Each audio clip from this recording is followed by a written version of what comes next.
Bonjour, bienvenue au Parc naturel régional de Camargue. Suivez-moi. La Camargue est une vaste zone humide située dans le delta du Rhône. Sa formation et son évolution au cours des siècles ont façonné un paysage spécifique caractérisé par l'absence de relief important. En Camargue, les paysages sont sous l'influence permanente de l'eau douce du Rhône, de l'eau salée de la mer Méditerranée, du soleil et du vent. La Camargue est, du point de vue biologique, l'une des régions les plus riches d'Europe occidentale. Elle abrite une faune exceptionnelle. Située dans l'axe migratoire des oiseaux du nord de l'Europe vers l'Afrique, elle constitue pour eux une halte majeure. Elle abrite aussi l'unique lieu de nidification des flamants roses en France. Le territoire du parc naturel régional de Camargue s'étend entre les deux bras du Rhône. Plus de la moitié des espaces naturels bénéficient d'un statut de protection. C'est l'un des espaces les moins peuplés de la région Provence-Alpes-Côte d'Azur. C'est un territoire rural ouvert à l'équilibre fragile et au patrimoine remarquable. La mission principale du Parc naturel régional de Camargue est de concilier développement des activités humaines et conservation de la nature. Le parc est un organisme public de concertation avec les élus, les professionnels et les habitants du territoire. Son équipe travaille à l'amélioration de la qualité de vie des habitants. L'endiguement des bras du Rhône et la construction de la digue à la mer ont permis de contenir aussi bien les crues que les invasions d'eau salée. L'aménagement d'un considérable réseau d'irrigation et de drainage a permis à l'homme de cultiver, mais aussi de contrôler l'équilibre des différents milieux naturels, voire d'en modifier l'évolution. Ainsi, bon nombre de paysages qui semblent naturels ont, en réalité, été façonnés par les activités humaines.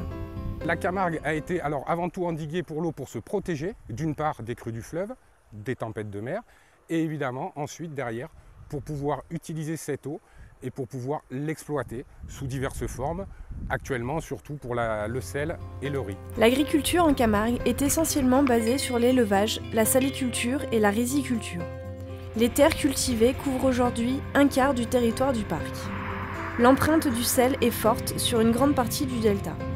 L'irrigation des parcelles, pour la riziculture, production dominante en Camargue, lessive les sols. Elle permet ainsi d'autres cultures en rotation, comme le blé dur. Nous espérons toujours conserver cette Camargue dans cet état en trouvant un juste milieu entre nature, agriculture et loisirs, ce qu'on essaie de faire dans nos exploitations. Le cheval Camargue et le taureau Camargue sont des races spécifiques reconnues par des livres généalogiques. Le parc de Camargue soutient ce mode d'élevage extensif qui contribue efficacement à la gestion écologique des pâturages. L'élevage a aussi largement participé à construire l'identité de la Camargue, révélant une culture riche de savoir-faire, dont les célèbres jeux taurins, comme la course camarguaise ou, ici à l'image, les abrivades. Destination touristique mythique, la Camargue comporte de nombreux espaces privés ou difficiles d'accès. Ce sont de grandes propriétés agricoles, des pâturages clos, des canaux ou encore des espaces protégés. C'est un environnement fragile qui peut être pénalisé par des flux touristiques non maîtrisés. Le parc a attribué la marque « Parc naturel régional de Camargue » à certains établissements touristiques et à certains producteurs qui respectent les valeurs qu'ils défendent. C'est le cas de quelques centres de tourisme équestre et des élevages de taureaux appelés localement manades, qui accueillent du public.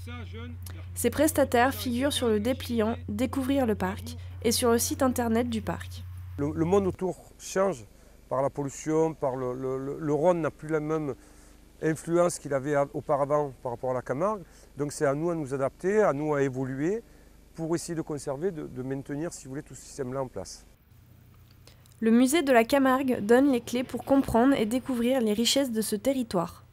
En plus de ce que l'on peut donner comme information sur le territoire au présent, on va aussi présenter des collections qui, elles, relatent le passé et expliquent un peu plus l'antériorité du territoire.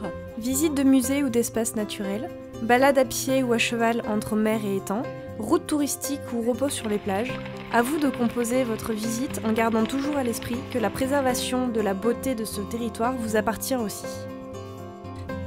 Nous vous souhaitons une bonne visite.